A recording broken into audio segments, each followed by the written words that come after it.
Hello and welcome to Estuary TV News with me, James Dunn. In the news today, the debate over Louth Cattle Market continues, and we talk to an internationally renowned musician about his career in music ahead of a homecoming gig. But first, here's Richard Morris with the news headlines.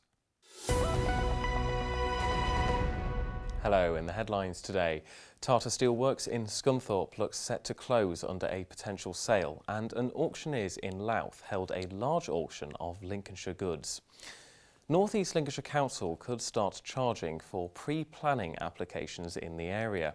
The pre-application advice service is usually free, and people could see charges increased from between £25 for smaller applications to £1,500 for large-scale construction projects. Councillor Philip Jackson, leader of the Conservative group at North East Lincolnshire Council, has submitted a call-in request for the plan. Well, at the moment, of course, there is no charge, and over the last few years there's been cross-party consensus that introducing these charges is not a good idea. I think the danger is that by introducing a charge, that will discourage those people thinking of putting in a planning application from getting pre-application advice from officers. And the evidence shows that when they get this advice and they comply with it, planning applications tend to go through the system far more quickly and more efficiently, and at less expense to both the local authority and to the person who's proposing the development. The danger of starting to charge for it is that they won't seek this advice and all these benefits will be lost. The matter is now being referred to the Regeneration, Housing and Environment Scrutiny Panel. A date is yet to be set for the meeting. Tata Steelworks in Scunthorpe looks set to close under a sale of its UK operations to Klesch Group. A memorandum of understanding was circulated around the company and its new partner. It could potentially affect thousands of jobs across the UK and many at the Scunthorpe facility. We'll have more on this story in tomorrow's bulletin. Humberside Police are inviting residents to public meetings to discuss changes within the force. There will be a panel at the meetings, including a chief officer, a representative from the Office of the Police and Crime Commissioner, local police commanders and community officers.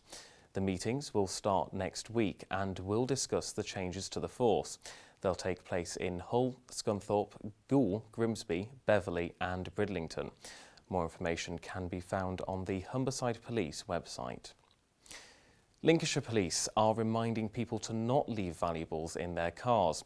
The reminder comes after an increase in thefts from vehicles in the local area. In some cases, glove boxes have been searched and laptop bags taken, which fortunately were empty. However, handbags and shoulder bags have also been stolen from cars. These weren't empty. Not only are the force trying to reduce the crimes happening, they're also appealing for any information from people to know where the stolen goods are going. Anyone with any kind of information is urged to contact Lincolnshire Police. The Northern Lincolnshire and Goole NHS Trust has said that patients undergoing bowel cancer surgery at their hospitals have lower death rates than that of the national average. Out of all the patients diagnosed with bowel cancer at the Trust between 2010 and 2013, there was a post-operative mortality rate of 2.98%, which is below the 5% national average. Some of the surgeons at the Trust have a zero rate for mortality. A Louth auctioneers held its Lincolnshire auction this week. Taylor's Auctioneers in Louth held its 800 lot auction and attracted a big crowd interested in the items on offer. People were competing with internet bidders on items from newspaper clippings to paintings to more obscure items such as the Grimsby sextant we showed last week. James Laverack, the manager of the auctioneers, outlined how successful Lincolnshire auctions have been and how online bidders have shaken up the auction scene. Well, it's something we've been doing for several years now. We review our catalogue each year, our calendar each year, which we're in the process of doing. I mean, there's no reason why we shouldn't have another Lincolnshire sale. They've gone well in the past, so hopefully they'll continue. Yes. Some of the things we sell, particularly in the job lots, people do buy and then they eBay them on. So you could argue, in actual fact, it's helped our helped ours and other provincial auction rooms. If you have any news for us, then please don't hesitate to contact us on Grimsby 01472 315 561 or contact us through Twitter at Estuary TV. Bye for now. Thanks, Richard. Now next, yet again, we are talking about Louth's cattle market, which has been the subject of fierce debate in the town for some time now. Earlier this year, it looked set to become a supermarket under East Lindsey District Council's jurisdiction, a decision that divided the town. But opposition campaigners have recently unearthed a historic charter which may signal that the mayor and the town council own it, potentially forcing the district council to go back to the drawing board or taking it out of their hands altogether. Reporter Dave Nunn went to Louth and examined both sides of the debate. The future of the cattle market in Louth is now more uncertain than it ever has been.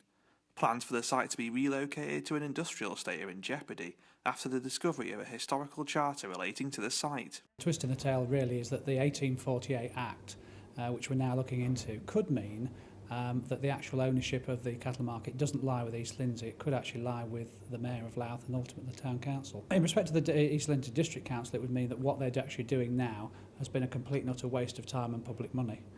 Because they haven't established for themselves the fact that they do actually own it. Obviously, in the rush to sell, they forgot to look at that. However, the view of the Mayor and Town Council is just one view. Move Louth Forward is a group which wants to see the cattle market site put to better use, wanting a supermarket to be built on the site. The people of this town need something more. There's a lot of poorer families in this town. And Asda would save them an awful lot more money, and then they could pop into town and buy some nice little delicacies that Louth sells, and then everyone would be happy. It's all about footfall into the town centre.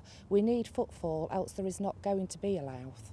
It's a debate that has divided opinions in the town. On the one hand, there are people who want to preserve the market, which adds to Louth's charm. On the other, there are those who want to see a more modern alternative in place. Tensions arising between the two sides. I think that'd be difficult to say. I think probably more than likely we'd want to see the cattle market remaining there and obviously potentially develop the site, which is something that the District Council haven't done. They've continually run it down instead of actually developing it as a business. I think we'd have to have a business strategy at that point. I mean, it is only at the moment we're doing exploratory into it. We're not actually saying, yes, it definitely is. We're looking into it. It may or may not be, but there's certainly positive signs that would show it could potentially be. Well, East Lindsey obviously want to sell this site, but build a complete new cattle market that's up to every regulation, can sell all sorts and can earn money instead of one that's just opened on a Thursday. And as you can see from yourself, the car park isn't really used very much, so it's rather a piece of wasted land actually at the moment. There's no suggestion of even getting rid of Louth's cattle market whatsoever. All people are on about is moving its location. Yes, Louth should have a cattle market if it's needed, and if that's proven, that's fine, but just move it somewhere else and let there be a supermarket here so we can get the footfall into Louth Town Centre, and then everyone could be happy. The future of the cattle market will likely be undecided anytime soon. Needless to say, there'll be a long legal and political battle ahead before the future of Louth's cattle market is decided. Estuary TV News. Now next on the show I'm talking to Cameron Richardson Eames, a classical pianist and vocalist who has been all over the world with music. He's not long returned from New York, but he grew up in Tetney, and soon he's coming back to Lincolnshire for a gig in Grimsby's Central Hall. Cameron, hello. Could you just tell the viewers a little bit more about what it is that you do? I recently graduated from Cambridge University, where I read music, academic music, and I studied piano and singing at the Royal Academy of Music before that, and also whilst I was at Cambridge, and I'm hoping to pursue a career as both of those things as a performer. So you're coming back to Lincolnshire soon. What is it about this place that just keeps you coming back? I like the audiences that I get here. When I lived here, when I was at school, I had a lot of opportunities to perform, and I played for a lot of choirs and other kinds of ensembles, which meant that I built up a good relationship with most of the members of my audience. For example, I played in a choir, and a lot of those would come to my solo recitals, and I like that kind of reception that I get when I come back, and know that the people will be appreciative. Now, you said you studied music at Cambridge. What's the difference between learning in such an academic environment to, say, just picking it up for fun? Yes, well, the academic side of the Cambridge degree is that it's almost entirely theoretical and historical, philosophical. There is very little performance involved until the last year, where 1/6 of my mark was for performance, and even then that was an optional paper. So I studied things like hip hop. I studied hip hop through a post-colonial lens, which was basically using hip hop as a gateway into studying tensions between different cultures, mainly post World War II in Berlin, Paris, and America.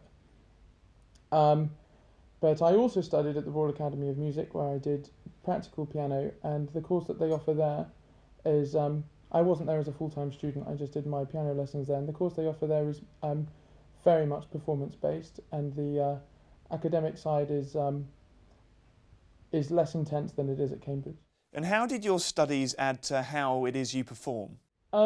Well, for example, we had to do an awful lot of analysis, which is really taking pieces apart, working out what the composer was doing, how the piece is constructed, and that definitely gives you a greater insight into how you think the piece might be performed, because you find that once you spent maybe a week studying a piece, reading essays about the piece and what people think is important about the piece, you definitely take that on board, perhaps on a subconscious level, about what you might like to bring out in your own performance and the things that you think are important and need to be conveyed to the audience.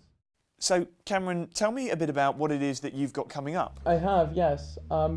My first concert is on the 24th of October, Friday the 24th of October, and I am the guest artist with the Orpheus Male Voice Choir at the Central Hall in Grimsby, where I will be playing the piano for most of it, and I will also be singing a little bit as well. And what sort of things will you be playing?